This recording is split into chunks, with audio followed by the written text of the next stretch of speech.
Pengerusi Barisan Nasional atau BN, Zahid Hamidi berkata, gabungan akan mengekalkan formula agihan kerusi sedia ada pada pilihan raya akan datang dengan beberapa penyesuaian bagi menghargai kesetiaan Friends of BN selama ini.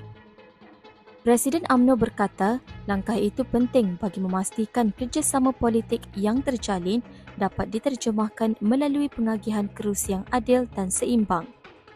Tegasnya, BN menghargai sokongan berterusan semua kepimpinan parti komponen yang mendukung perjuangan gabungan tersebut termasuk Kongres India Muslim Malaysia atau KIMA, Makal Sakti, Barisan Kemajuan India Se-Malaysia atau IPF dan Parti Bersatu India Malaysia atau MIUP.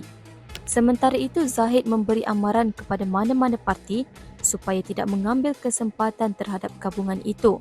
Sebaliknya menuntut kesetiaan konsisten dalam kerjasama politik.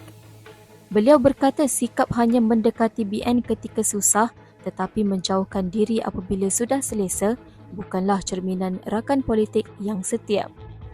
Tambahnya, tindakan keluar masuk gabungan atau menukar pendirian politik secara kerap hanya mencerminkan sikap tidak berprinsip.